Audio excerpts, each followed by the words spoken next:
بھی ہمیں عطا فرماتا ہے، کل قیامت کے دن ان نعمتوں کے بارے میں ہم سے پوچھے گا۔ اللہ رب العالمین نے فرمایا ثم لتسألن یومئذ عن النعیم، کہ پھر ہم تم سے سوال کریں گے قیامت کے دن ہر ان نعمتوں کا جو ہم نے تمہیں عطا فرمایا۔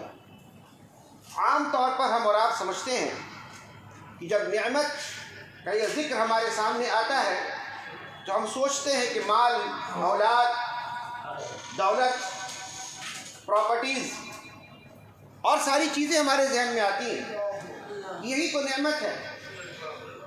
جبکہ ایک عظیم نعمت امت مسلمہ کے لیے جو اللہ رب العالمین کی جانب سے عطا کردہ ہے، وہ نعمت مسلمانوں کے درمیان اہل علم کا موجود ہونا، ذی علم کا موجود ہونا، اور خصوصاً ایسے دور میں جبکہ امت اسلامیہ مختلف طریقے کے فتنوں کے دور سے گزر رہی ہے۔ ہر قدم پر ایک نیا فتنہ ہمارے سامنے سر ابھارے کھڑا ہے۔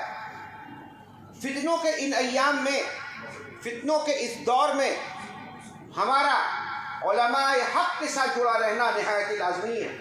ٹھیک اسی طریقے سے جس طریقے سے وبا کے وقت، مصیبت کے وقت اور بیماری کے وقت آدمی ڈاکٹر کے ساتھ لگا رہتا ہے، اس سے کہیں زیادہ ضروری ہے کہ آدمی فتنے کے ایام میں علماء حق کے ساتھ جڑا ہوا رہے۔ یہ اللہ رب العالمین کا فضل، اس کا کرم، اس کا احسان، اس کا انعام ہے کہ آج آپ کے درمیان ایک عالمی شخصیت ہمارے درمیان موجود ہے۔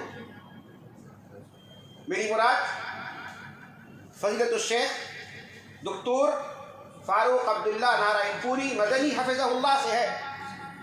آپ کا تعلق گرچہ صاحب گنج جھارکھنڈ سے ہے، لیکن اس وقت آپ جامعہ اسلامیہ کوسا ممبرا جو ممبئی مالیگاؤں میں ہے، وہاں آپ استاد کی حیثیت سے اپنے ایک عظیم فریضے کو الحمدللہ ادا کر رہے ہیں۔ ہندوستان بھر میں آپ کے تلامذہ بکھرے پڑے ہوئے ہیں اور آپ کے دروس سے استفادہ کرتے ہیں۔ الحمدللہ شیخ محترم کئی ایک کتابوں کے مصنف بھی ہیں، عربی زبان میں بھی، اردو زبان میں بھی، ان دونوں زبان میں شیخ کی کتابیں بھی ہیں، موجود ہیں الحمدللہ، اور دیگر تصنیفات جاری ہے الحمدللہ ابھی، جو انشاءاللہ منظر عام پر آتا رہے گا۔ شیخ محترم کو تدریسی صلاحیت بھی بھرپور ہے الحمدللہ، نہ صرف کہ ہندوستان میں بلکہ جامعہ اسلامیہ مدینہ منورہ میں بھی انہوں نے حدیث کی کئی کتابیں 7 سالوں تک مکمل پڑھائی ہیں الحمدللہ۔ اللہ رب العالمین کا فضل ہے کہ وہ عظیم شخصیت آج ہمارے درمیان آپ کے اس مسجد میں اس GP3 اہل حدیث پریئر ہال میں موجود ہے۔ آج شیخ محترم کا درس بہت ہی اہم ترین موضوع جو قرآن کریم کی صرف ایک آیت ہے، صرف ایک آیت ہے، وہ آیت الکرسی، انشاءاللہ تعالی اس آیت پر، اس آیت کریمہ پر شیخ محترم کا آج تفصیلی درس ہوگا۔ انشاءاللہ تعالی آپ سے کچھ ہی دیر کے بعد شیخ محترم تشریف لائیں گے اور آپ کا درس انشاءاللہ شروع ہوگا۔ قبل اس کے کہ شیخ محترم آئے، میں قرآن کریم کی اس آیت کریمہ کی تلاوت کیے دیتا ہوں جس کا درس آج ہونا ہے۔ اعوذ باللہ من الشیطان الرجیم،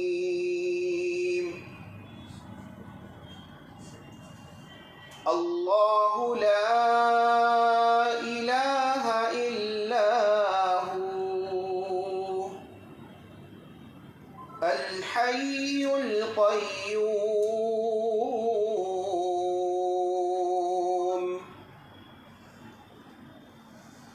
لا تأخذه سنة ولا نوم له ما في السماوات وما في الأرض من ذا الذي يشفع عنده إلا بإذنه يعلم ما بين أيديهم وما خلفهم ولا يحيطون بشيء من علمه إلا بما شاء وسع كرسيه السماوات والأرض ولا يؤوده حفظهما وهو العلي العظيم.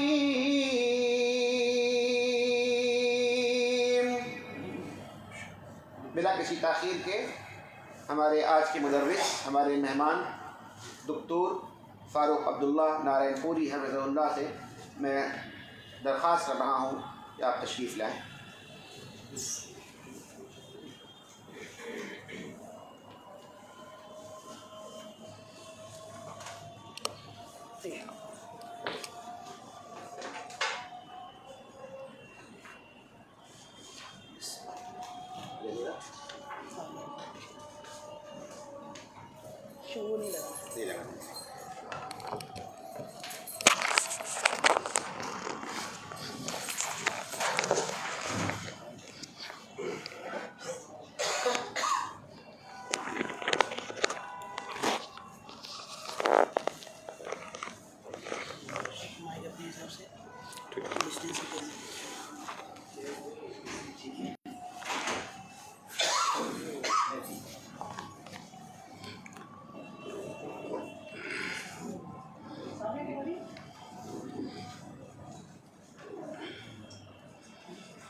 إن الحمد لله نحمده ونستعينه ونستغفره ونعوذ بالله من شرور أنفسنا ومن سيئات أعمالنا من يهده الله فلا مضل له ومن يضلل فلا هادي له وأشهد أن لا إله إلا الله وحده لا شريك له وأشهد أن محمدًا عبده ورسوله. يا أيها الذين آمنوا اتقوا الله حق تقاته ولا تموتن إلا وأنتم مسلمون. يا أيها الناس اتقوا ربكم الذي خلقكم من نفس واحدة وخلق منها زوجها وبث منهما رجالا كثيرا ونساء واتقوا الله الذي تساءلون به والأرحام إن الله كان عليكم رقيبا. يا أيها الذين آمنوا اتقوا الله وقولوا قولا سديدا يصلح لكم أعمالكم ويغفر لكم ذنوبكم ومن يطع الله ورسوله فقد فاز فوزا عظيما. أما بعد فإن أصدق الحديث كتاب الله وأحسن الهدي هدي محمد صلى الله عليه وسلم وشر الأمور محدثاتها وكل محدثة بدعة وكل بدعة ضلالة وكل ضلالة في النار. محترم و مکرم حاضرین مجلس، بزرگوں، دوستوں اور اسلامی بھائیوں، اللہ رب العالمین نے قرآن کریم کو ہماری رشد و ہدایت کے لیے نازل فرمایا. اللہ رب العالمین کا ارشاد ہے الف لام میم ذالک الکتاب لا ریب فیہ ھدی للمتقین، کہ یہ کتاب متقیوں کی ہدایت کے لیے ہے. اسی طرح اللہ رب العالمین کا ارشاد ہے شہر رمضان الذی انزل فیہ القرآن ھدی للناس وبینات من الھدی والفرقان، کہ یہ کتاب لوگوں کی ہدایت کے لیے نازل کی گئی ہے. تو یہ ہدایت کی کتاب ہے. ان ھذا القرآن یہدی للتی ہی اقوم. اللہ رب العالمین نے قرآن کریم کے اندر ہی بیان کیا کہ یہ قرآن اس راستے کی طرف لوگوں کی رہنمائی کرتا ہے، جو سب سے سیدھا راستہ ہے۔ یہی وجہ ہے کہ جس کی زندگی میں یہ قرآن ہو، یہ کتاب ہو، وہ ہدایت کے راستے پر گامزن رہے گا، اور جو اس قرآن سے دور ہوگا اسی طرح وہ ہدایت کے راستے سے دور ہوتا جائے گا۔ قرآن کریم کے نازل کرنے کا کیا مقصد ہے، یہ خود اللہ رب العالمین نے قرآن کریم کے اندر بیان کیا ہے۔ کتاب انزلناہ الیک مبارک لیدبروا آیاتہ ولیتذکر اولو الالباب، کہ یہ بڑی بابرکت کتاب ہے جو ہم نے نازل کی ہے۔ کس لیے؟ مقصد کیا ہے اس کا؟ لیدبروا آیاتہ، تاکہ لوگ اس کی آیتوں پر غور و فکر کرے، تدبر کرے۔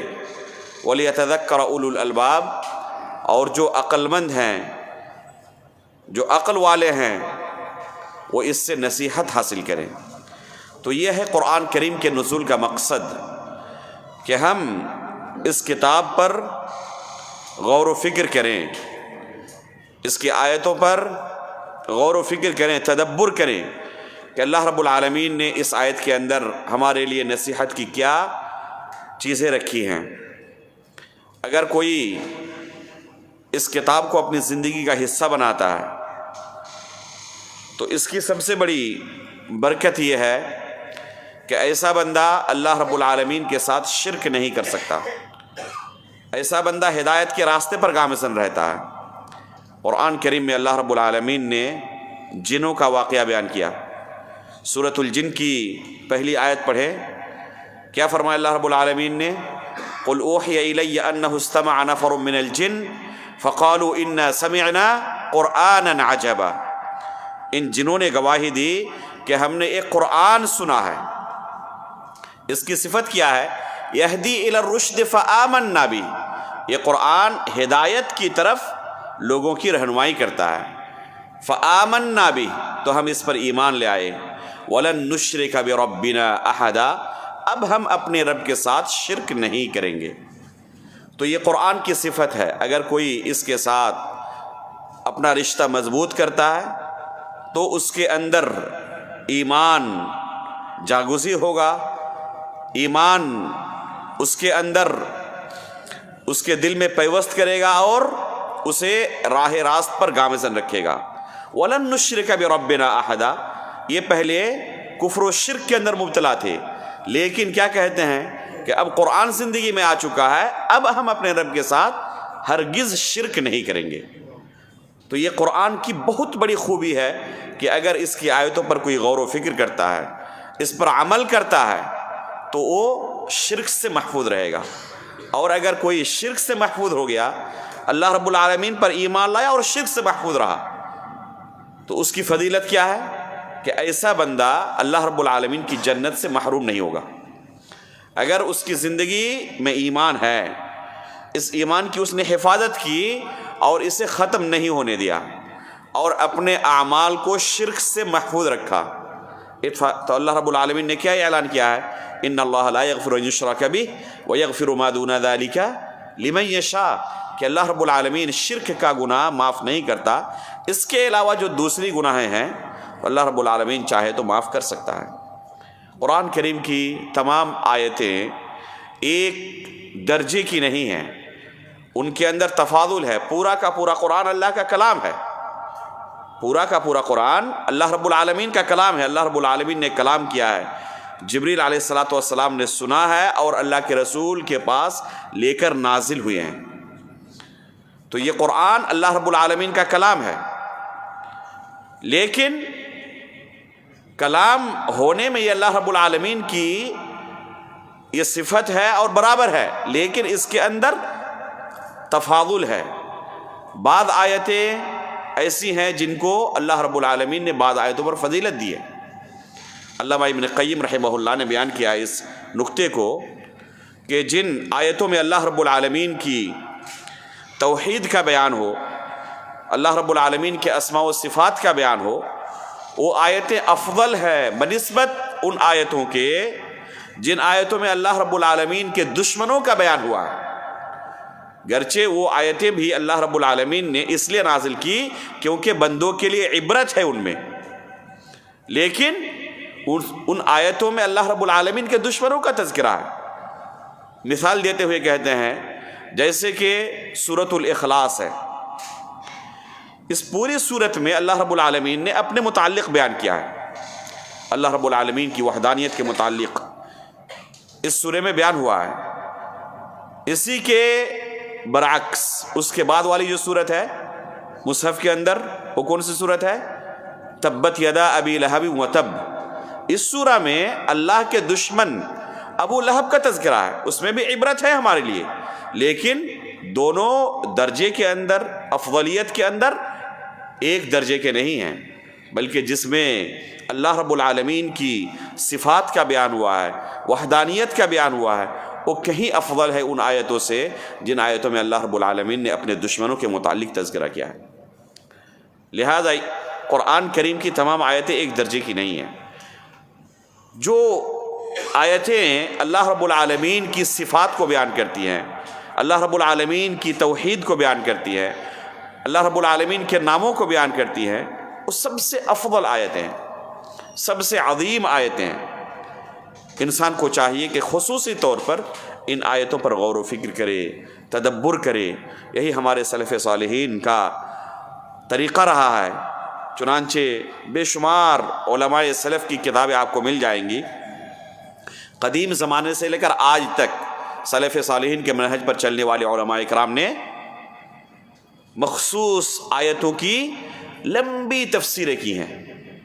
ایک ہی سورہ کی یا ایک آیت کی تفسیر میں پوری کتاب لکھ ڈالی ہے۔ آپ ایاک نعبد و ایاک نستعین کی تفسیر علامہ ابن قیم رحمہ اللہ سے پڑھیں۔ مدارج السالکین بہت ضخیم کتاب ہے، کئی جلدوں میں، جس میں اصل ترکیز اسی آیت پر ہے، ایاک نعبد و ایاک نستعین پر، ایک ضخیم کتاب اس آیت کے اوپر۔ اسی طرح سورہ فاتحہ کی تفسیر میں اور دیگر آیت کی تفسیر میں، سورۃ الاخلاص کی تفسیر میں علماء اکرام نے خاص کتابیں تصنیف کی ہیں۔ شیخ الاسلام علامہ ابن تیمیہ رحمہ اللہ نے سورۃ الاخلاص کی تفسیر میں ایک مستقل کتاب تصنیف کی ہے۔ تو یہ علماء اکرام کا طریقہ رہا ہے کہ خاص آیتوں کی تفسیر میں وہ خصوصی توجہ دیتے ہیں، کیونکہ ان آیات کے اندر اللہ رب العالمین کے متعلق ایسی معلومات موجود ہیں جو ایک انسان کے ایمان کے اندر اضافے کا سبب بنتی ہیں۔ اسی نوعیت کی آیت یہ آیت الکرسی ہے، جس کے بارے میں اللہ کے رسول صلی اللہ علیہ وسلم نے کیا فرمایا کہ یہ قرآن کی سب سے عظیم آیت ہے۔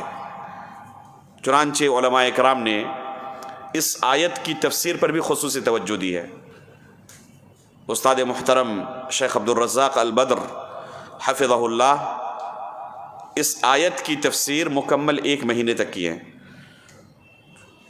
صرف ایک آیت کی تفسیر میں مکمل 1 مہینے تک انہوں نے اس آیت کی تفسیر کی ہے۔ اور شیخ کے دروس کے اندر جو روحانیت ہوتی ہے، وہ جو سنتے ہیں وہ اچھی طرح محسوس کرتے ہیں، وہ جانتے ہیں۔ آج کی اس درس کے لیے اسی آیت کا انتخاب کیا گیا ہے۔ جو ہمارے پاس وقت ہے کوشش کی جائے گی کہ اس آیت کے اندر اللہ رب العالمین کے اسماء و صفات کے متعلق جو چیزیں موجود ہیں ان کو اجاگر کیا جائے اور اپنے ایمان کو تازہ کیا جائے۔ قرآن کی اس آیت پر ہم تدبر کریں اور اپنے ایمان کو تازہ کریں۔ یہ آیت کوئی عام آیت نہیں ہے۔ اللہ کے رسول صلی اللہ علیہ وسلم نے بیان کیا کہ یہ قرآن کی سب سے عظیم آیت ہے۔ صحابی رسول ابی بن کعب رضی اللہ تعالی عنہ قرآن مجید کے بہت بڑے عالم دین، قرآن کے ساتھ جن کا اٹھنا بیٹھنا تھا، قرآن کے ساتھ زندگی گزارتے تھے، ایک ایک آیت پر گہری نظر تھی۔ اللہ کے رسول صلی اللہ علیہ وسلم ان کے پاس ایک دن پہنچتے ہیں اور کہتے ہیں کہ اللہ رب العالمین نے مجھے کہا ہے کہ میں آپ کو قرآن پڑھ کر سناؤں۔ کہنے لگے کہ اللہ رب العالمین نے میرا نام لیا ہے یا عمومی طور پر کہا ہے کہ صحابہ اکرام میں سے کسی کو آپ قرآن مجید پڑھ کر سنائیں، تو اللہ کے رسول فرماتے ہیں کہ نہیں، اللہ رب العالمین نے آپ کا نام لیا ہے، تعیین کے ساتھ کہا ہے کہ ابی کو میں جا کر میں قرآن مجید سناؤں۔ زارو قطار رونے لگے۔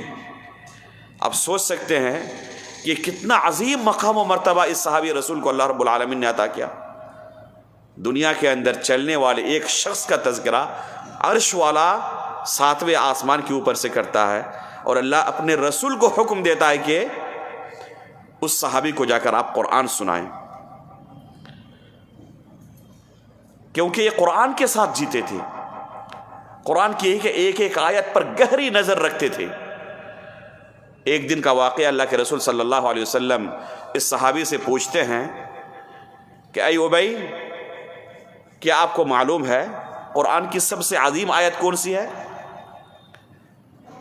صحابہ اکرام کی عادت تھی جب اللہ کے رسول ان سے کوئی سوال کرتے، اگر جواب معلوم بھی ہوتا تو فوراً جواب نہیں دیتے تھے، کہتے اللہ و رسولہ اعلم، اللہ اور اس کے رسول زیادہ بہتر جانتے ہیں، کیونکہ ہم جو بھی جواب دیں اللہ کے رسول صلی اللہ علیہ وسلم کا جواب اس سے کہیں زیادہ جامع ہوگا۔ ان کی خواہش ہوتی کہ اللہ کے رسول سے ہم جواب سنیں، گرچہ جواب معلوم ہوتا فوراً جواب نہیں دیتے، اللہ و رسولہ اعلم کہتے۔ حسب عادت انہوں نے یہی جملہ دہرایا، اللہ و رسولہ اعلم۔ اللہ کے رسول نے دوبارہ یہی سوال کیا، کیا آپ کو معلوم ہے قرآن کی سب سے عظیم آیت کون سی ہے؟ جب دوبارہ اللہ کے رسول نے سوال کیا تو انہیں یقین ہو گیا کہ اللہ کے رسول مجھ سے جواب چاہتے ہیں، بغیر کسی غور و فکر کے۔ ایسا نہیں کہ آپ مجھے 1 مہینے کا وقت دیں، دیکھوں پورے قرآن کو پڑھ کر اس کے بعد آپ کو بتاؤں گا، بغیر کسی وقت لیے ہوئے، بغیر کسی غور و فکر کے فوراً کہا اللہ لا الہ الا هو الحی القیوم۔ کوئی بھی یہ سوچ سکتا ہے کہ حجم کے اعتبار سے، لمبائی کے اعتبار سے جو آیت سب سے بڑی ہوگی شاید وہ مراد ہو، لیکن یہ جانتے تھے کہ اللہ کے رسول کی مراد لمبائی کے اعتبار سے نہیں ہے، معنویت کے اعتبار سے قرآن کے سب سے عظیم آیت کون سی ہے۔ جانتے تھے کہ جن آیتوں میں اللہ رب العالمین کا تذکرہ ہو، ان آیتوں سے افضل اور بہتر کون سی آیت ہو سکتی ہے، اور پورے قرآن میں اس آیت کے اندر اللہ رب العالمین کی اسماء و صفات کا جو تذکرہ موجود ہے وہ پورے قرآن میں کسی آیت کے اندر نہیں ہے۔ شیخ الاسلام علامہ ابن تیمیہ رحمہ اللہ فرماتے ہیں کہ دوسری آیتوں کے اندر بھی اللہ رب العالمین کی جامع صفات کا تذکرہ ہے، جیسے کہ سورۃ الحشر کے آخر میں، اسی طرح سورۃ الحدید کے اندر، مسلسل کئی آیتوں کے اندر، اسی طرح سورۃ الاخلاص کے اندر بھی، پوری سورہ کے اندر اللہ رب العالمین کی جامع تعریف موجود ہے، لیکن ایک آیت کے اندر نہیں، کئی آیتوں کو ملا کر۔ اگر ایک آیت کا انتخاب کرنے کے لیے کہا جائے تو اس سے جامع آیت پوری قرآن میں کوئی دوسری نہیں ہے۔ فوراً کہتے ہیں اللہ لا الہ الا هو الحی القیوم، یہ قرآن کی سب سے عظیم آیت ہے، سب سے بڑی آیت ہے یہ۔ اللہ کے رسول صلی اللہ علیہ وسلم اس جواب سے خوش ہو جاتے ہیں اور ان کو شاباشی دیتے ہیں اور کہتے ہیں لیہنک العلم یا ابا المنذر، اے ابو المنذر، جو آپ کے پاس یہ قرآن کا علم ہے بہت بہت مبارک آپ کو ہو، یہ علم آپ کو بہت بہت مبارک ہو۔ اللہ کے رسول سے شاباشی ان کو حاصل ہوتی ہے، کس بنا پر؟ قرآن کے ساتھ جڑے رہنے کی بنا پر، قرآن کے اندر غور و فکر کرنے کی بنا پر، تدبر کرنے کی بنا پر۔ اتنا گہرا پختہ علم تھا، بغیر کسی تردد کے سوچے ہوئے فوراً انہوں نے جواب دیا کہ یہ آیت قرآن کی سب سے عظیم آیت ہے۔ تو یقیناً یہ قرآن کی سب سے عظیم آیت ہے، اس لیے اس آیت پر بار بار غور و فکر کرنا چاہیے۔ ہو سکتا ہے کہ پہلی مرتبہ غور فکر کرنے کے اندر آپ کو بہت ساری چیزیں پتہ چلیں، دوسری مرتبہ جب غور کریں تو اور بھی نئی چیزیں آپ کے لیے واضح ہو جائیں جو پہلی مرتبہ واضح نہیں ہوئی تھی۔ علماء اکرام کا یہ طریقہ ہوتا، ایک ہی آیت پر تدبر کرتے رہتے، سوچتے رہتے، اور ایک ایک آیت سے بے شمار مسائل کا استنباط کرتے۔ تفسیر کی کتابوں میں اس طرح کی بہت ساری آیتیں آپ کو ملیں گی، ایک ہی آیت سے علماء اکرام نے سینکڑوں مسائل کا کیا ہے، استنباط کیا ہے۔ تو اسی نوعیت کی ایک آیت ہے جس پر غور و فکر کرنا چاہیے، تدبر کرنا چاہیے۔ ساتھ ہی اللہ رب العالمین نے اس آیت کی جو فضیلت رکھی ہے وہ سب سے بڑی فضیلت ہے، سب سے عظیم فضیلت ہے۔ کسی بھی انسان کی سب سے بڑی خواہش اگر پوچھی جائے کہ تمہاری سب سے بڑی خواہش کیا ہے، تو کیا کہے گا؟ کسی طرح اللہ کی جنت مل جائے۔ اس سے بڑی کوئی خواہش ہماری دوسری نہیں ہے۔ اللہ کی جنت مل جائے، اس کے بعد چاہے دوسری تمام چیزیں ہم سے فوت ہو جائے، یہ کوئی گھاٹے کا سودا نہیں ہوگا۔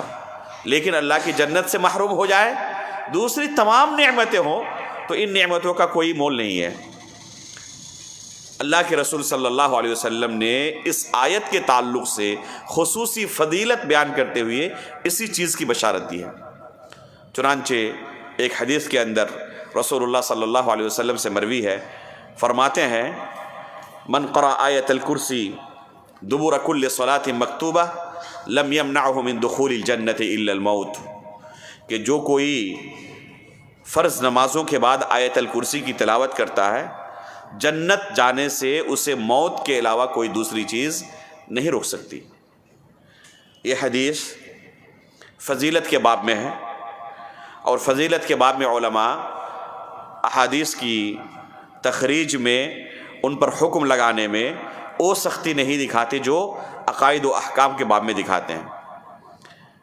یہ حدیث ایسی ہے کہ جس کی سند کے اوپر بعض علماء کے کلام موجود ہیں، بعض علماء نے اس کی صحت پر کلام بھی کیا ہے، اور بعض دوسرے علماء نے اسے ثابت بھی مانا ہے۔ علامہ البانی رحمہ اللہ نے اسے صحیح قرار دیا ہے، اور بھی دوسرے علماء نے اسے صحیح قرار دیا ہے۔ علامہ ابن قیم رحمہ اللہ نے زاد المعاد کے اندر لکھا ہے اس حدیث کے اوپر بحث کرتے ہوئے کہ میں نے اپنے استاد شیخ الاسلام علامہ ابن تیمیہ رحمہ اللہ کے متعلق سنا، بعض لوگوں نے مجھ سے نقل کیا کہ جب سے اس حدیث کا مجھے علم ہوا ہے، اس وقت سے میں نے آج تک کبھی کوئی فرض نماز ایسی نہیں پڑھی جس کے بعد آیت الکرسی کی تلاوت نہ کی ہو۔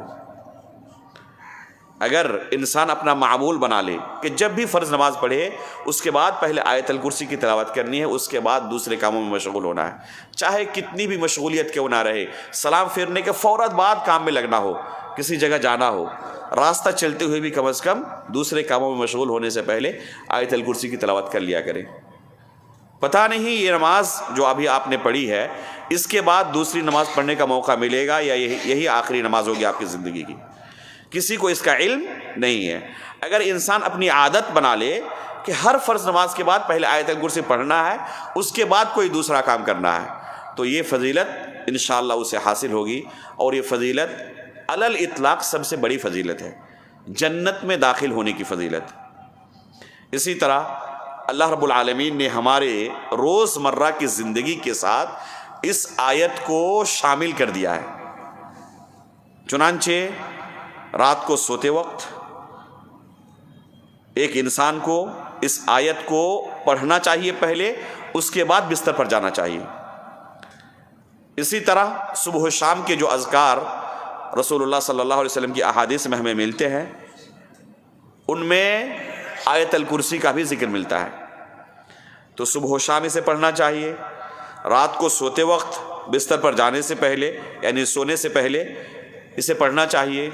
اسی طرح ہر فرض نماز کے بعد تو کم از کم انسان 7-8 مرتبہ روزانہ اس آیت کو پڑھے گا، دہرائے گا، روزانے کا اس کا یہ معمول ہونا چاہیے، گویا کہ اس آیت کے ساتھ اپنی وہ زندگی گزار رہا ہے، روزانہ اس کو بار بار دہرا رہا ہے۔ اس آیت کی فضیلت، اگر کوئی شخص رات کو سونے سے پہلے اس آیت کو پڑھ کر سوئے تو اس کی فضیلت میں ایک قصہ مذکور ہے۔ ابو ہریرہ رضی اللہ تعالیٰ عنہ کو اللہ کے رسول صلی اللہ علیہ وسلم نے صدقۃ الفطر، جو ماہ رمضان میں ہم نکالتے ہیں عید الفطر کی نماز کے لیے جانے سے پہلے، تو صدقۃ الفطر کی حفاظت کی ذمہ داری سونپی ابو ہریرہ رضی اللہ تعالیٰ عنہ کو، جو بیت المال میں صدقۃ الفطر جمع ہوا تھا۔ ابو ہریرہ رضی اللہ تعالیٰ عنہ کو اللہ کے رسول نے اس کی حفاظت کی ذمہ داری سونپی۔ رات کو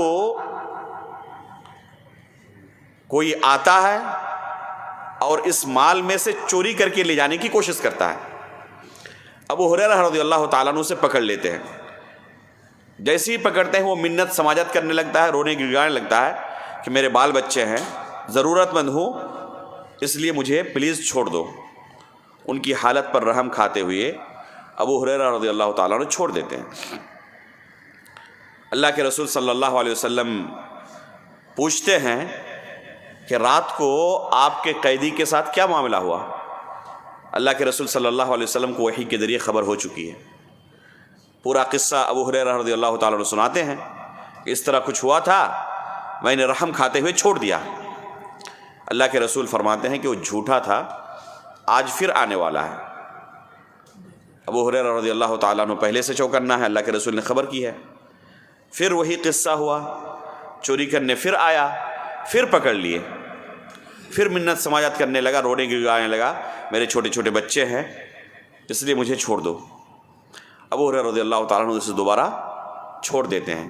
پھر اللہ کے رسول صلی اللہ علیہ وسلم سے ملاقات ہوتی ہے، پھر پوچھتے ہیں کیا ہوا، پھر پورا قصہ بیان کرتے ہیں۔ پھر اللہ کے رسول کہتے ہیں پھر آنے والا ہے، جھوٹا ہے وہ، کہہ رہا تھا کہ اور نہیں آؤں گا، آگے اگر چھوڑ دو تو آج پھر آنے والا ہے۔ پھر ابو ہریرہ رضی اللہ تعالیٰ عنہ تیسری رات اسے پکڑتے ہیں اور کہتے ہیں کہ اس بار نہیں چھوڑنے والا، مسلسل 3 بار تم اسی طرح وعدہ کر چکے اور کہہ رہے ہو کہ نہیں آؤں گا، اور پھر آتے ہو دوبارہ چوری کرنے کے لیے، اب نہیں چھوڑنے والا، اللہ کے رسول کے پاس جا کے پیش کرنے والا ہوں۔ تو تیسری بار کہتا ہے یہ کہ میں تمہیں ایک نسخہ سکھا رہا ہوں، چھوڑ دو مجھے، اس نسخے سے تمہیں بہت فائدہ ہوگا۔ ابو ہریرہ رضی اللہ تعالیٰ کیا کہتے ہیں کہ پھر سکھاؤ کیا نسخہ ہے؟ کہتا ہے کہ ایک کام کرنا، جب تم رات کو بستر پر جانا تو اللہ لا الہ الا هو الحی القیوم یہ آیت مکمل پہلے پڑھ لینا، اس کے بعد سونا۔ اگر تم یہ آیت مکمل پڑھتے ہو اس کے بعد بستر پر جاتے ہو فَإِنَّكَ لَن يَزَالَ عَلَيْكَ مِنَ اللَّهِ حَافِظٌ وَلَا يَقْرَبَنَّكَ شَيْطَانٌ حَتَّى تُصْبِحَ، اگر یہ آیت پڑھ کر سوتے ہو تو رات بھر اللہ رب العالمین کی طرف سے ایک فرشتہ تمہاری حفاظت کرتے رہے گا اور شیطان ہرگز تمہارے قریب نہیں ہو پائے گا۔ جب یہ نسخہ بیان کیا تو ابو ہریرہ رضی اللہ تعالیٰ نے اسے چھوڑ دیا۔ اللہ کے رسول صلی اللہ علیہ وسلم کے پاس پھر صبح حاضر ہوئے، پھر وہی پوچھا سوال، اللہ کے رسول نے بتایا کہ اس طرح ایک نسخہ سکھایا ہے، اس بنا پر میں نے اسے چھوڑ دیا۔ تو اللہ کے رسول صلی اللہ علیہ وسلم نے کہا اما انہ قد صدقک وہو کذوب، جو خبر اس نے تمہیں دی ہے، جو نسخہ سکھایا، ہماری حفاظت ہوگی اور شیطان ہمیں نقصان نہیں پہنچا پائے گا۔ اللہ رب العالمین کی طرف سے ایک فرشتہ مقرر رہے گا ہماری حفاظت کے لیے فجر تک، اور شیطان کوشش بھی کرے تو قریب نہیں ہو پائے گا۔ اب کوئی سوچ سکتا ہے، کہہ سکتا ہے کہ شیطان اگر قریب ہو بھی جائے تو کیا نقصان کر لے گا، اور شیطان سے اگر کوئی فرشتہ حفاظت کرتا ہے تو اس حفاظت کا کیا معنی ہے؟ بعض لوگ یہ سوچتے ہیں کہ شیطان سے حفاظت کا یہ معنی ہے کہ شیطان کوئی جسمانی نقصان پہنچانے کے لیے آئے گا، مارنے پیٹنے آئے گا تو یہ فرشتہ اس سے حفاظت کرے گا۔ یقیناً جسمانی نقصان سے حفاظت بھی شامل ہے، لیکن شیطان کی اصل کوشش کسی مومن کو جسمانی نقصان پہنچانے کی نہیں ہوتی ہے۔ شیطان کی اصل کوشش کیا ہوتی ہے؟ وہی کوشش ہوتی ہے جو اللہ رب العالمین سے اس نے وعدہ کیا تھا جنت سے نکلتے ہوئے، کہ اس بنی آدم کی وجہ سے آج مجھے جنت سے نکلنا اور جنت سے دور کر دے۔ تو یہ اصل شیطان کی کوشش ہے۔ جب انسان سوتا ہے تو کوشش میں لگا رہتا ہے کہ اس کی فجر کی نماز غائب ہو جائے، جماعت کے ساتھ فجر کی نماز نہ پڑھ پائے۔ حدیث میں آتا ہے کہ فجر سے پہلے شیطان آگے تھپکی دیتا ہے اور کہتا ہے الا ایھا اللیل الطویل، ابھی رات کافی لمبی ہے، سوتے رہو سوتے رہو، یہاں تک کہ جب سورج طلوع ہوتا ہے تو اس کے کان میں پیشاب کر کے بھاگ جاتا ہے۔ یہ اصل اس کی کوشش ہے کہ کسی طرح اس کی فجر کی نماز غائب ہو جائے، جماعت کے ساتھ فجر کی نماز نہ پڑھ پائے۔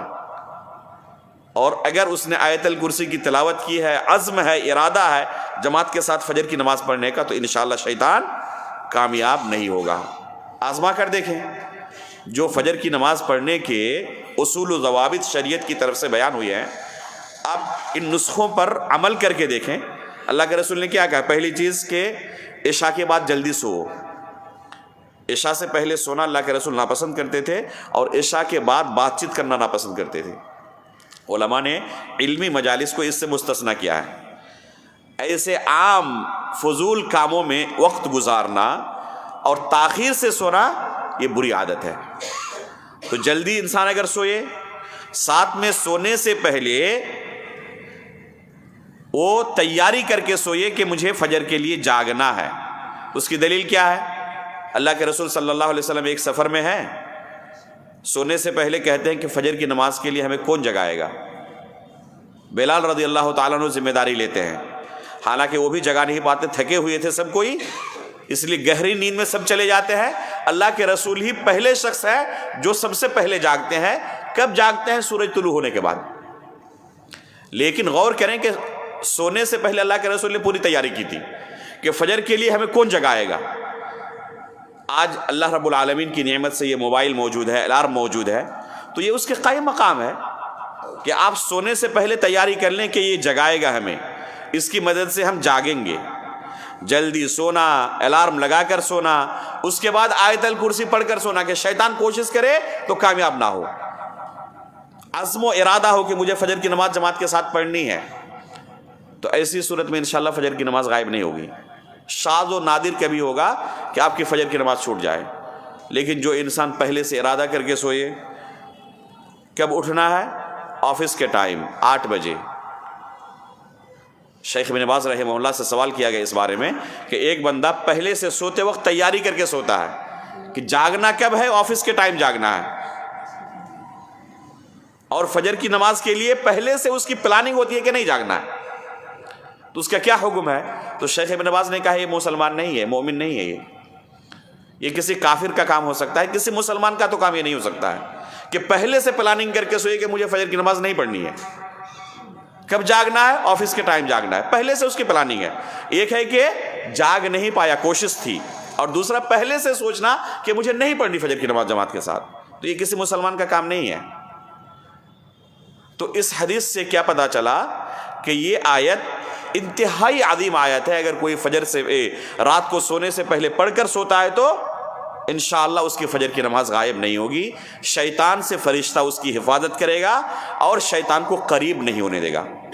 اسی طرح ایک روایت ہے سنن نسائی کے اندر بھی حدیث ہے، اللہ کے رسول فرماتے ہیں کہ اگر کوئی شام کے وقت آیت الکرسی کی تلاوت کرتا ہے تو صبح تک شیطان اس کے قریب نہیں ہو پاتا، اور صبح کے وقت کرتا ہے تو شام تک شیطان اس کے قریب نہیں ہوتا. تو گویا کہ دن بھر کی حفاظت شیطان سے. شیطان ہمارا کھلا ہوا دشمن ہے، اور ایک انسان جو گناہ کے کام انجام دیتا ہے، گناہوں کا ارتکاب کرتا ہے، تو کس لیے؟ اس شیطان کے بہکاوے میں آ کر. تو یہ اپنے ایمان کی حفاظت کا بہت بڑا ہتھیار ہے کہ ہم آیت الکرسی پڑھنے کا حد درجہ اہتمام کریں. اگر اس طرح ہم اہتمام کرتے ہیں تو شیطان سے حفاظت کے لیے ہم نے گویا کہ ایک قلعہ تیار کر لیا ہے. یہ جو لوگ پریشان رہتے ہیں مختلف طرح کے شیطان کے حملوں سے، خصوصاً گاؤں دیہات کے اندر سنیں گے، اور بنگال کے اندر اور زیادہ ہے. یہاں ایک کوبیراج قسم کے جو لوگ ہیں سب سے زیادہ شاید یہیں پر ہیں، اور یہ کن چیزوں کا علاج کرتے ہیں؟ فلاں کو فلاں شیطان پریشان کر رہا ہے، اس کے ساتھ یہ ہے، اس کے ساتھ یہ مسئلہ ہے. تو اس کی وجہ یہی ہے کہ یہ قرآن سے دور ہیں، آیت الکرسی سے دور ہیں. اگر یہ شرعی علاج کا استعمال کرتے اور اس طرح پروٹیکشن حاصل کرتے تو شیطان کا مجال نہیں تھا کہ وہ ایسے لوگوں کے پاس آئے اور انہیں نقصان پہنچائے. دوسری بات یہ کہ ہم کب کسی کے بارے میں کہتے ہیں کہ فلاں کے ساتھ شیطان لگ گیا اور اسے پریشان کر رہا ہے؟ جب جسمانی نقصان پہنچائے تب کہتے ہیں. حالانکہ اس سے کافی پہلے اور بہت سارے دوسرے لوگوں کو بھی شیطان روزانہ جہنم سے قریب کر رہا ہے، جنت سے دور کر رہا ہے. تو اس کے بارے میں ہم نہیں کہتے کہ فلاں کو شیطان پکڑا ہوا ہے اور فلاں شیطان سے پریشان ہے.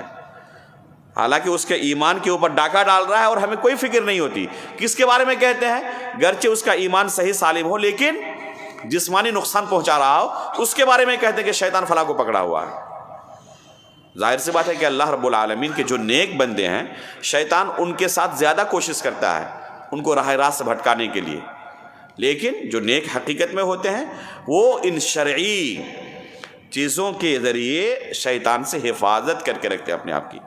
تو ضرورت ہے کہ ہم اپنے ایمان کی حفاظت کریں، اور اس کا شرعی طریقہ یہ ہے کہ اس طرح کی آیتوں کی تلاوت کا اہتمام کریں. عموماً جن اذکار کے متعلق، جن آیتوں کے متعلق فضیلت وارد ہوئی ہے، اور بھی بہت سارے اذکار ہیں جن کے متعلق فضیلت وارد ہوئی ہے، بہت سارے ایسے اذکار ہیں جن کو اللہ رب العالمین نے ہماری روزمرہ کی زندگی کے ساتھ جوڑ دیا ہے، شامل کر دیا ہے.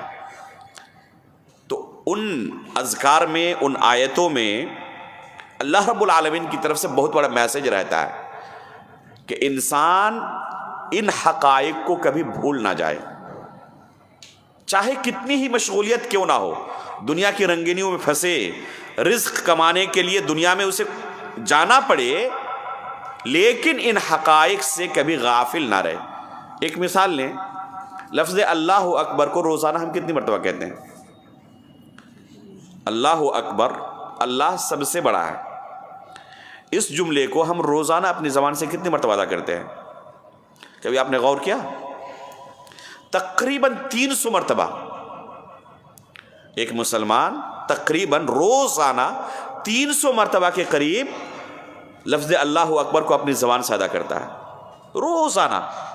اب تک اگر کسی نے عمل کیا ہے اس پر، اگر 40-50 سال کی زندگی ہو چکی ہے، تو کتنے لاکھوں بار پڑھ چکا ہے اللہ رب العالمین ہی زیادہ بہتر جانتا ہے. تو یہ جو ایک مسلمان بندہ جو حقیقت میں کتاب و سنت پر عمل کرنے والا ہو، 60-70 سال کی زندگی گزار کر دنیا سے رخصت ہو سکتا ہے کہ 10-20 لاکھ مرتبہ اس نے اپنی زبان سے اللہ اکبر اللہ اکبر اللہ اکبر کا لفظ ادا کیا ہے. کیا اللہ رب العالمین کا اس کے پیچھے کوئی مقصد نہیں ہے؟ ایسے ہی اس کی زندگی کے اندر اس کلمے کو شامل کر دیا ہے. یقیناً بہت بڑا مقصد ہے کہ ہمیشہ چاہے کتنا ہی مشغول کیوں نہ ہو جائے، اس حقیقت سے انسان غافل نہ ہو. تو اسی نوعیت کی یہ آیت ہے، آیت الکرسی. یہ بار بار جو پڑھنے کے لیے اللہ رب العالمین نے ہماری زندگی کے اندر اس کو شامل کر دیا اور کہا ہے، تو یقیناً مقصد یہ ہے کہ اس آیت کے اندر جن چیزوں کا بیان ہوا ہے ہمیشہ ہم اپنی نظر میں ان چیزوں کو رکھیں. کیا بیان ہوا ہے؟ تفصیل کے ساتھ اسے سننے کی کوشش کرتے ہیں. آیت کی شروعات ہوتی ہے اللہ لا الہ الا هو الحی القیوم سے. اس آیت کے اندر اللہ رب العالمین کے بے شمار ناموں میں سے 5 عظیم ناموں کا تذکرہ آیا ہے. اللہ، الحی، القیوم، العلی، العظیم. یہ 5 نام ہیں جو اللہ کے ناموں میں سے، بے شمار ناموں میں سے عظیم نام ہے. ان ناموں کی تفسیر ابھی آئے گی کہ ان ناموں کے اندر کیا معنویت ہے، جامعیت ہے، اور دوسرے ناموں پر کس طرح ان ناموں کو فضیلت حاصل ہے. اسی طرح اللہ رب العالمین کی بے شمار صفات کا تذکرہ کیا ہے اللہ رب العالمین نے اس آیت کے اندر. علماء نے ذکر کیا ہے کہ 20 سے زائد صفات کا اس آیت میں تذکرہ ہوا ہے اللہ رب العالمین کی صفات میں سے. تو آیت کی شروعات ہوتی ہے اللہ لا الہ الا هو الحی القیوم سے. سب سے پہلا لفظ اللہ. یہ جو لفظ ہے، لفظ اللہ، یہ اللہ رب العالمین کا، بعض علماء نے اسے اسم اعظم کہا ہے. تھوڑا پانی میں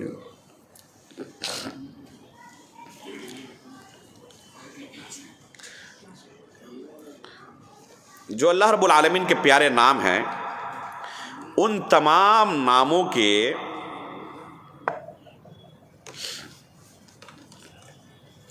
اصول کل 3 نام ہیں. ایک ہے اللہ، ایک ہے الرب، ایک ہے الرحمن. اللہ، الرب اور الرحمن، یہ 3 نام ایسے ہیں جو تمام اسماء حسنہ کے اصول ہیں. یعنی تمام اسماء حسنہ ان 3 ناموں کی طرف لوٹتے ہیں. تمام اسماء حسنہ کا خلاصہ ہے یہ 3 نام. اور غور کریں کہ ان تینوں کا تذکرہ سورہ فاتحہ کے اندر آیا ہے.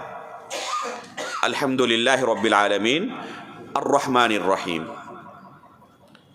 تو شروع میں ہی اللہ رب العالمین کے ان 3 ناموں کا تذکرہ، اللہ بھی، رب بھی اور رحمان بھی. تو ان میں سے ایک لفظ کیا ہے؟ اللہ ہے۔ یہ اللہ رب العالمین کا ایسا نام ہے جس کا تذکرہ پورے قرآن میں سب سے زیادہ آیا ہے۔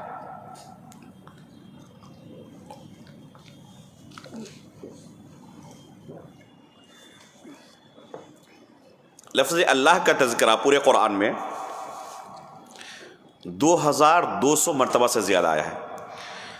2200 مرتبہ سے زیادہ اس نام کا تذکرہ آیا ہے، اور 32 سورتوں کی شروعات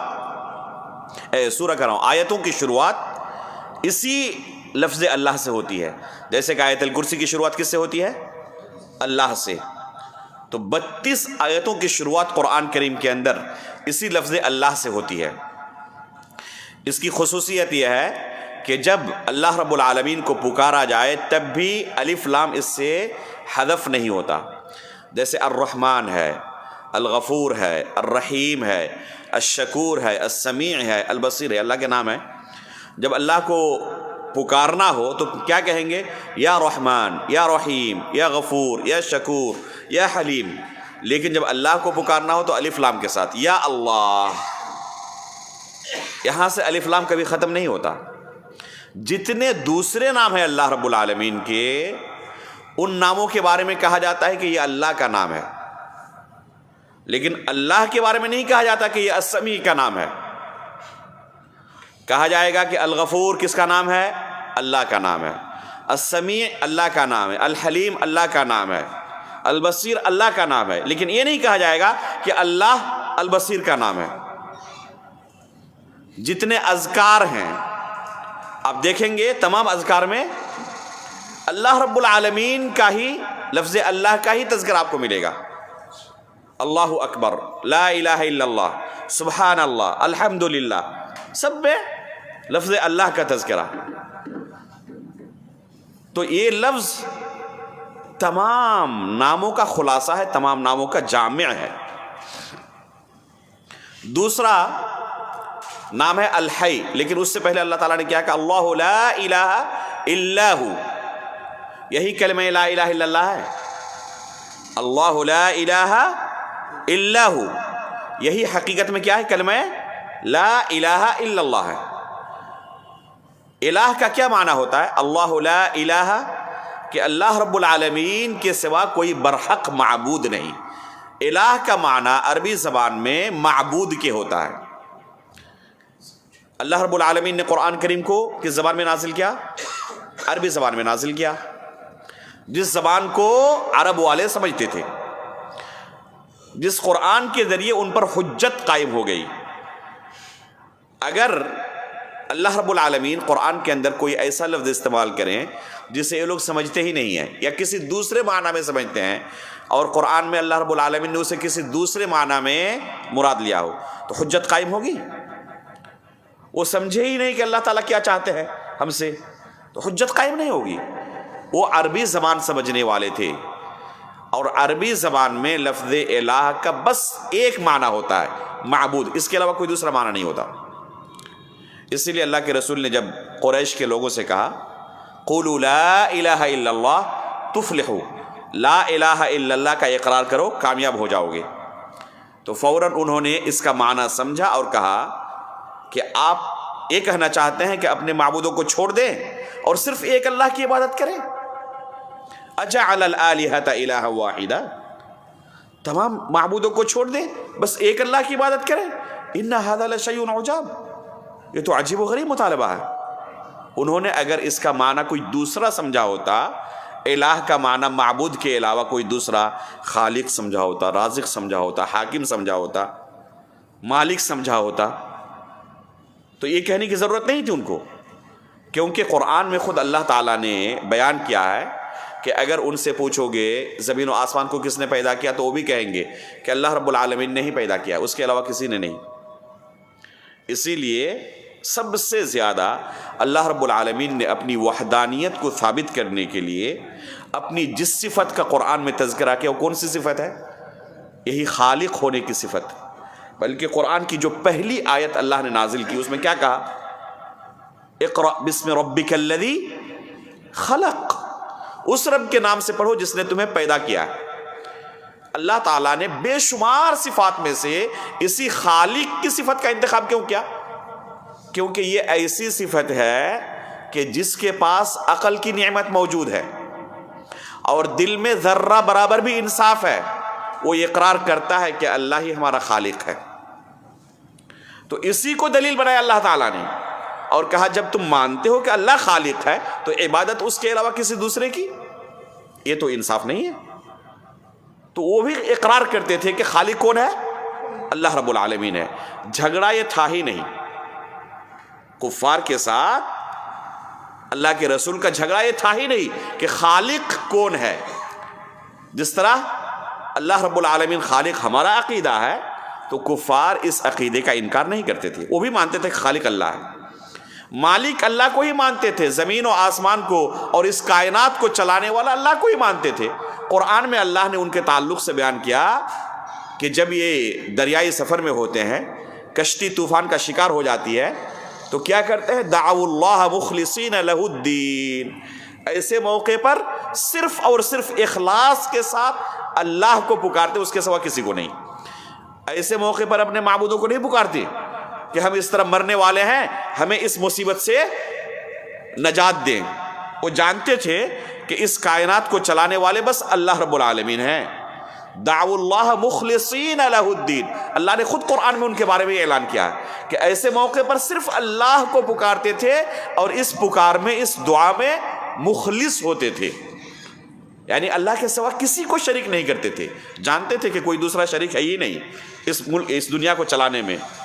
لیکن فلما نجاہم الی البر اذا ہم یشرکون، جیسے ہی خشکی میں آتے، مصیبت سے نجات مل جاتی تو عبادت کن کی کرتے؟ اللہ کی کرتے۔ یہی اصل جھگڑے کا مسئلہ تھا، عبادت اللہ کی نہیں کرتے تھے، اس موقع پر فوراً شرک میں مبتلا ہو جاتے ہیں۔ تو یہ اصل جھگڑے کا پوائنٹ تھا۔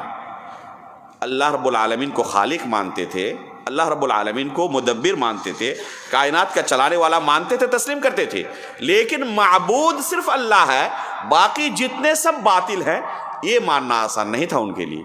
اور یہی اصل جھگڑے کا سبب تھا۔ کس طرح کا جھگڑا؟ معمولی کوئی جھگڑا، جان کے دشمن ہو گئے، خون کے پیاسے ہو گئے کہ یہ چیز ہم برداشت نہیں کر سکتے کہ ہمارے معبودوں پر تم کلام کرو اور کہو کہ یہ باطل ہیں اور صرف اللہ رب العالمین ہی عبادت کا مستحق ہے۔ یہ اصل جھگڑا تھا۔ اللہ کے رسول ان کے نزدیک انتہائی محبوب تھے، اپنے بال بچوں سے زیادہ اللہ کے رسول سے پیار کرتے تھے، اللہ کے رسول پر اپنے لوگوں سے زیادہ بھروسہ تھا ان کا، بلکہ اللہ کے رسول کے جب جانی دشمن تھے اس وقت بھی اپنی امانتیں اللہ کے رسول کے پاس رکھ کے جاتے تھے۔ کیریکٹر کے اندر کوئی کلام نہیں تھا، کسی نے زندگی بھر کبھی انگلی نہیں اٹھائی۔ جب اللہ کے رسول کے خون کے پیاسے بھی تھے نا، تب بھی نہیں کہا کہ یہ کیا ہے، کیریکٹر لیس ہیں۔ اس وقت بھی اللہ کے رسول صلی اللہ علیہ وسلم کے کردار کے بارے میں انگلی نہیں اٹھاتے تھے۔ اب ہرقل کا قصہ پڑھ لیں، صحیح بخاری کے اندر موجود ہے۔ ہرقل نے جب ابو سفیان رضی اللہ تعالیٰ عنہ وارضاہ جو بعد میں اسلام قبول کیے، اس وقت تو مسلمان نہیں تھے، اللہ کے رسول کے بارے میں تفصیل سے پوچھا۔ پڑھ لیں کہ ایک دشمن نے کیا اللہ کے رسول کے بارے میں گواہی دی۔ اس وقت دشمن تھے، جانی دشمن تھے، تو اللہ کے رسول کے کردار سے ان کو کوئی شکایت نہیں تھی۔ شکایت کیا تھی؟ کیوں اللہ کے رسول کے خون کے پیاسے تھے؟ اپنے گھر سے کیوں نکال کے باہر کر دیا؟ صرف ایک وجہ سے، وہ اسی چیز کی دعوت دیتے تھے، قولوا لا الہ الا اللہ، اس بات کا اقرار کر لو کہ اللہ کے سوا کوئی معبود نہیں۔ لیکن لوگ کیا کرتے ہیں آج؟ اسی لفظ الہ کے اندر تحریف کرتے ہیں معنوی طور پر، اور کہتے ہیں کہ اس سے مراد خالق ہے، کوئی کہتا ہے رازق ہے، کوئی کہتا ہے مدبر ہے، کوئی کہتا ہے حاکم ہے۔ یہ تمام معانی جو الہ کے بیان کیے جاتے ہیں سب کے سب باطل معانی ہیں، کیونکہ عربی زبان میں الہ کا معنی اس کے علاوہ کچھ نہیں ہوتا کہ الہ کا معنی ہے معبود ہونا، بس اس کے علاوہ کوئی دوسرا معنی ہوتا ہی نہیں۔ اللہ رب العالمین نے قرآن کریم کے اندر سابقہ نبیوں کی دعوت کو تفصیل کے ساتھ بیان کیا ہے کہ کیسے وہ اپنی قوم کے پاس گئے، ان کو دعوت دی، ہود علیہ السلام کا قصہ پڑھیں قرآن کریم کے اندر. انہوں نے کیا کہا؟ یا قوم اعبدوا اللہ ما لکم من الہ غیرہ، ما لکم من الہ غیری. یہ لا الہ الا اللہ کی دعوت تھی کہ تمہارے لیے اللہ کے سوا کوئی الہ نہیں ہے. کیا سمجھا لوگوں نے الہ کا کیا معنی ہے؟ فوراً کہا اجئتنا لنعبد اللہ وحدہ ونذر ما كان يعبد آباؤنا. کیا آپ کا یہ کہنا ہے، آپ کا یہ مطالبہ ہے کہ صرف ایک اللہ کی عبادت کریں اور ہمارے باپ دادا جن کی پرستش پہلے کرتے آئے ہوئے ہیں، جن کی پہلے عبادت کرتے تھے، ان کو چھوڑ دیں؟ انہوں نے اچھی طرح اس کلمے کا معنی سمجھا کہ لا الہ الا اللہ کا کیا معنی ہوتا ہے. جب کہا یا قوم اعبدوا اللہ ما لکم من الہ غیرہ، تو اچھی طرح اس قوم کے لوگوں نے اس کلمے کا لفظ الہ کا معنی سمجھا. لنعبد اللہ وحدہ ونذر ما كان يعبد آباؤنا. لیکن قدیم زمانے سے لے کر آج تک جتنے گمراہ فرقے پیدا ہوئے، ان تمام گمراہ فرقوں میں ایک گمراہی مشترک طور پر پائی جاتی ہے. کوئی بھی ایسا گمراہ فرقہ نہیں ہے جس میں یہ گمراہی نہ پائی جاتی ہو. کیا ہے وہ؟ کلمہ لا الہ الا اللہ کا باطل معنی کرنا.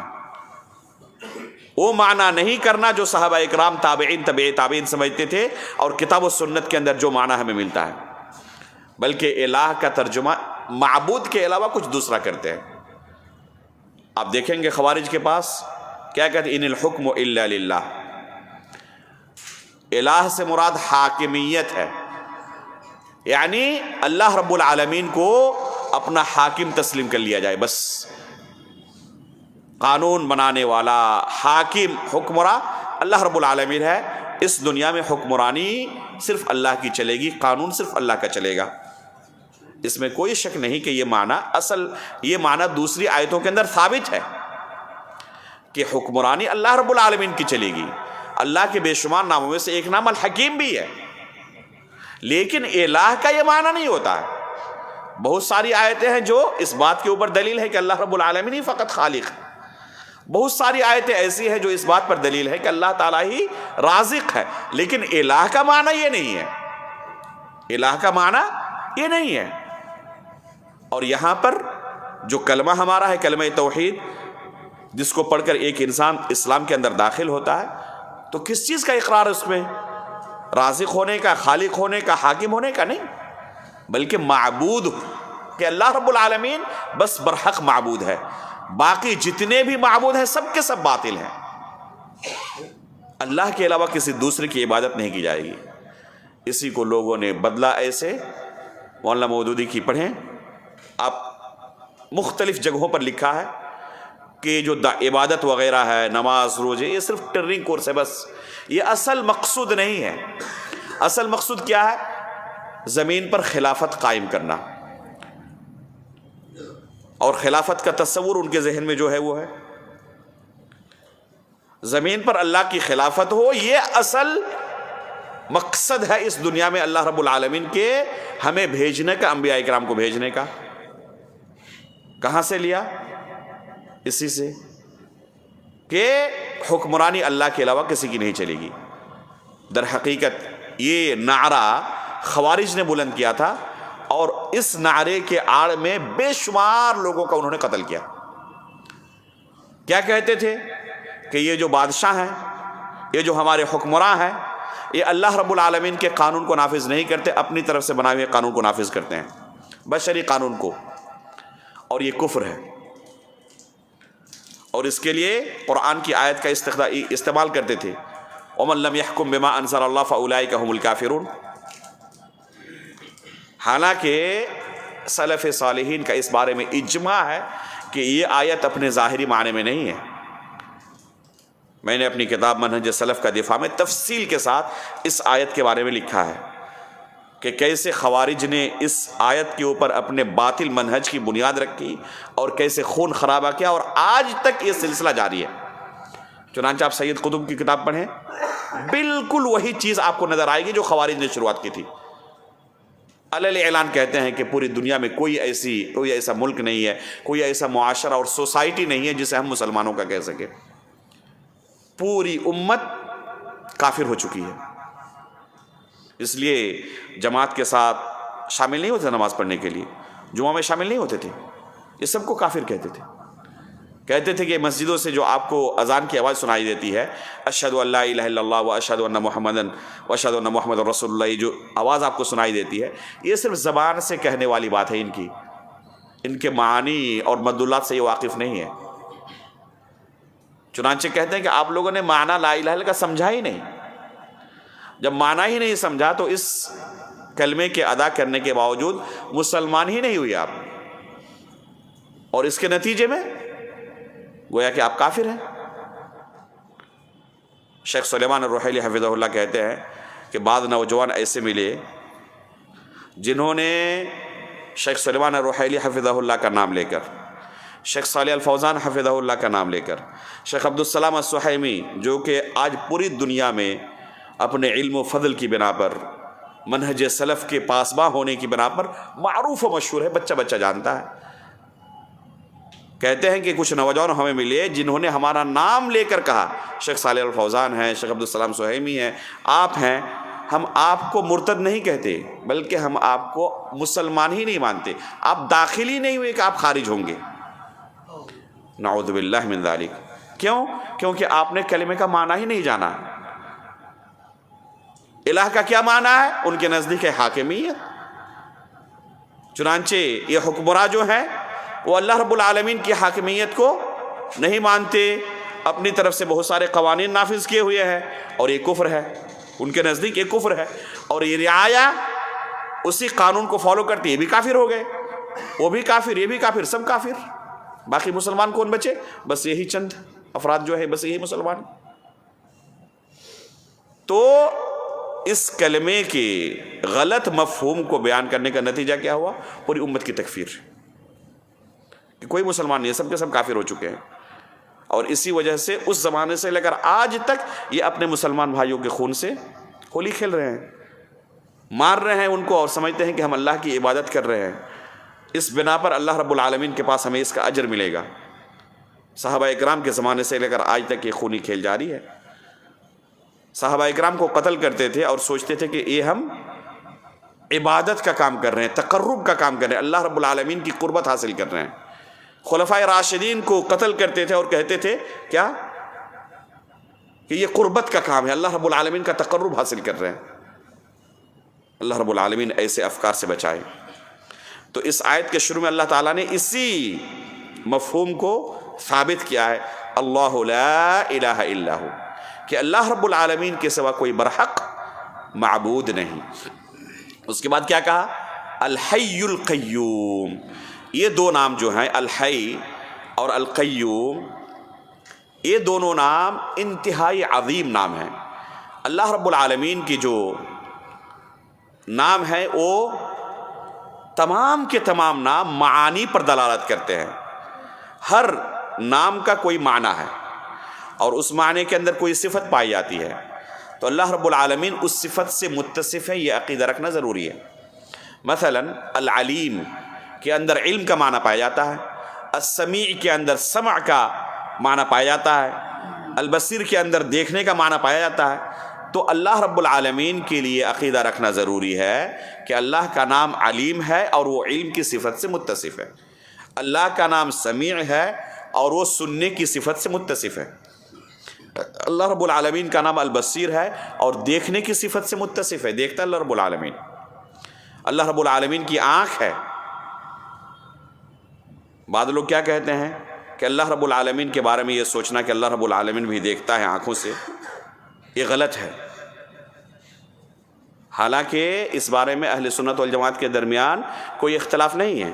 آپ لوگوں نے سنا یا نہیں سنا؟ ابھی ڈاکٹر ذاکر نائک صاحب 2-4 دن پہلے ہی یہ چیز ثابت کر رہے تھے، بالاجماع اہل سنت والجماعت کے عقیدے کے خلاف ہے یہ۔ تو اللہ رب العالمین کی آنکھ ہے، اللہ رب العالمین دیکھتا ہے، یہ متفق عقیدہ ہے سلف صالحین کا۔ اہل بدعت نے ان چیزوں کا انکار کیا ہے، اہل سنت میں کوئی اختلاف نہیں ان چیزوں میں۔ تو اللہ رب العالمین کے جتنے نام ہیں وہ ذو معانی ہیں، کسی خاص معنی پر دلالت کرتے ہیں، اس میں جو صفت پائی جاتی ہے اللہ رب العالمین کے لیے اس صفت کو ثابت کرنا ضروری ہے۔ انسانوں کے جو نام ہیں ضروری نہیں کہ جس کا جو نام ہے اس کے اندر وہ صفت بھی پائی جائے. کسی کا نام جمیل ہے، ضروری نہیں کہ وہ خوبصورت ہی ہو. اگر ہو بھی خوبصورت تو اس میں علی الاطلاق وہ معنی نہیں پایا جائے گا، وہ صفت مطلق طور پر کمال کے درجے میں موجود نہیں ہوگی. لیکن اللہ رب العالمین کے لیے اگر صفت ہے تو کمال کے درجے پر ہے وہ. تو یہ اللہ رب العالمین کے جتنے نام ہیں وہ دو طرح کے ہیں، کچھ ذاتی ہیں اور کچھ افعال کے تعلق سے ہیں.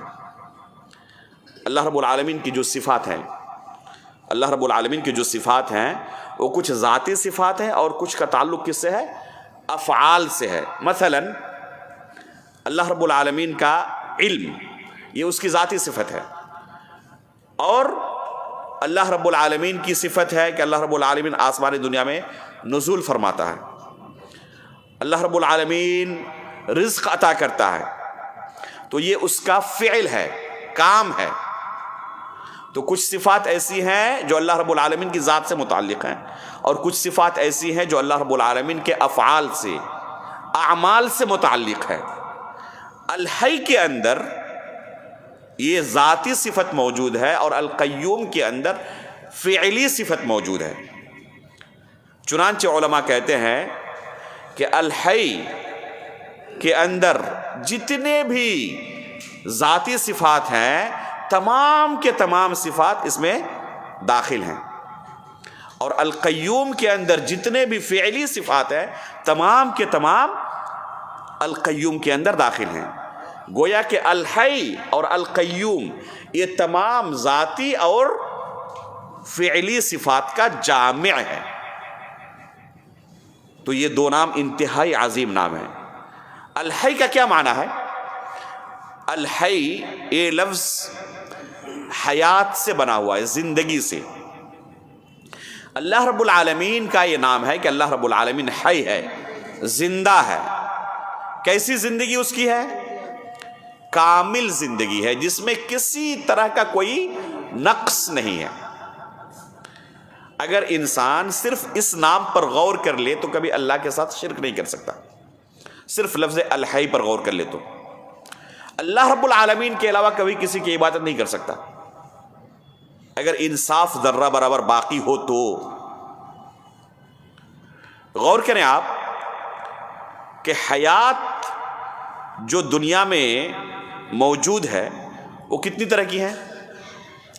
یا تو پہلے زندہ تھا اب نہیں ہے، یا ابھی زندہ ہے آگے زندہ نہیں رہے گا، پہلے زندہ نہیں تھا، یا پھر اس کے اندر زندگی ہی نہیں سرے سے. ایسا نہیں ہو سکتا کہ کسی کے پاس ایسی حیات ہو کہ نہ اس سے پہلے موت ہے نہ اس کے بعد موت ہے.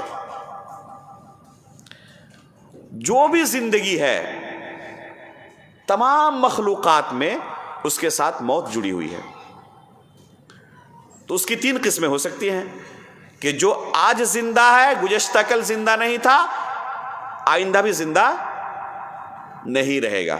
جیسے ہم لوگ ہیں ابھی جو دنیا میں زندہ ہیں، ایک زمانہ ایسا گزرا ہے اس دنیا میں جب ہمارا وجود نہیں تھا، ہم پیدا ہوئے، چند دن تک اس دنیا میں ابھی زندہ ہیں، اور پھر ایک وقت ایسا آئے گا کہ ہم زندہ نہیں رہیں گے، ہمیں موت آ جائے گی. یا پھر کچھ لوگ ایسے ہیں جو اس دنیا سے رخصت، موت ہے نا اس کے بعد موت ہے. کوئی بھی مخلوق دکھائے تو اس مخلوق کے ساتھ ضرور بالضرور یا تو سرے سے زندگی ہی نہیں ہے، یا زندگی اگر ہے تو موت کے ساتھ جڑی ہوئی ہے. کوئی ایسی مخلوق آپ کو نہیں ملے گی جو اس سے پہلے بھی موت نہ ہو، اس کے بعد بھی موت نہ ہو، سوائے اللہ رب العالمین کے. سوائے اللہ رب العالمین کے جتنی بھی مخلوقات ہیں ابھی، وہ تمام مخلوقات یا تو پہلے زندہ نہیں تھے، ابھی زندگی ہے. اگر اس کے بعد بھی موت نہ آئے لیکن اس سے پہلے ایک زمانہ ایسا گزرا ہے جب اس کا وجود نہیں تھا. جیسے عرش ہے، کرسی ہے، جنت ہے، حور عین ہے. یہ مخلوقات ایسی ہیں جن کو موت نہیں آئے گی. یہ مخلوقات ایسی ہیں، مخلوق ہیں جن کو موت نہیں آئے گی. لیکن ایک زمانہ ان پر ایسا گزرا ہے جب ان کا وجود نہیں تھا، اللہ رب العالمین نے انہیں پیدا کیا، اللہ رب العالمین نے انہیں پیدا کیا، پیدا کرنے سے پہلے ان کا وجود تھا نہیں تھا۔ صرف اللہ رب العالمین کی ذات ایسی ہے جنہیں ہم الحی کہہ سکتے ہیں، ایسی زندگی جو کامل ہے، جس کے ساتھ موت نہیں ہے، اور زندگی کے دوران بھی جیسے ہم ابھی زندہ ہیں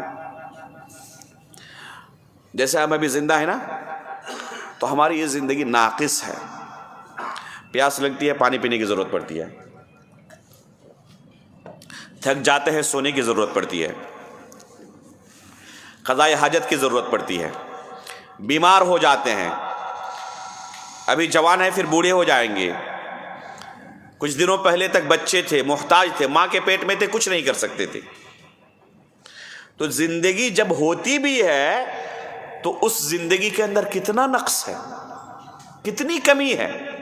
اللہ رب العالمین کے ساتھ جو زندگی ہے اس کے اندر کوئی کمی نہیں ہے۔ الحی جو اللہ رب العالمین کا نام ہے، پوری مخلوق میں کسی کے ساتھ یہ صفت اور یہ نام ثابت آ جائے، صادق آ جائے، مل نہیں سکتا۔ لہذا اگر کسی کے پاس ایسی زندگی ہو جو ناقص ہو، جو موت سے دوچار ہو، کیا وہ اس لائق ہے کہ اس کی عبادت کی جائے؟ اس کے باوجود انسان کی عقل کہاں چلی جاتی ہے کہ وہ ایسے شخص کو اپنا معبود بنا لیتا ہے جس کے پاس زندگی ہی ناقص ہے، آج ہے کل نہیں رہے گا، یا دنیا سے گزر چکا ہے، قبر کے اندر پڑا ہوا ہے۔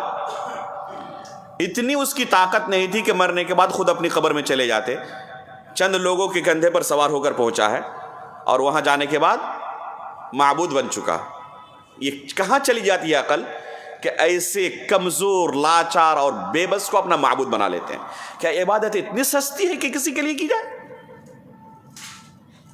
عبادت اس کی ہو سکتی ہے، معبود بس وہ ہو سکتا ہے جو الحی ہو، جس کے پاس ایسی زندگی ہو، نہ اس سے پہلے موت ہے نہ اس کے بعد موت ہے، اور زندگی کامل ہے، ذرہ برابر اس کے اندر کوئی خلل نہیں ہے، کوئی نقص نہیں ہے، نہ وہ سوتا ہے، نہ اسے اونگ آتی ہے، نہ وہ بیمار ہوتا ہے، نہ اسے کوئی تھکاوٹ محسوس ہوتی ہے۔ ایسی زندگی جس کے پاس ہو، بس وہ ہمارا معبود ہو سکتا ہے، اور یہ صفت اللہ رب العالمین کے علاوہ کسی کی نہیں ہے۔ تو یہ ہے الحی کا معنی۔ القیوم کا کیا معنی ہے؟ انشاءاللہ ہم نماز کے لیے ابھی رکیں گے، پھر مغرب کی نماز کے بعد یہ درس انشاءاللہ جاری رہے گا، اور پھر اس آیت کے اندر باقی جو نام ہیں، جو صفات ہیں، ان کا تفصیلی بیان آپ کے سامنے رکھنے کی کوشش کی جائے گی۔ اللہ رب العالمین سے دعا ہے کہ اللہ رب العالمین اس آیت کے اندر جو ہمارے لیے عبرت اور نصیحت کی چیزیں ہیں، اللہ رب العالمین انہیں حاصل کرنے میں توفیق عطا فرمائے۔ اللہ رب العالمین ہمارے ایمان کو تازہ کرے، اور اس آیت کے اندر ہمارے لیے جو دروس ہیں، اللہ رب العالمین ان پر ہمیں عمل کرنے کی توفیق عطا فرمائے۔ آمین۔ تقبل رب العالمین، وصلی اللہ علی نبینا محمد۔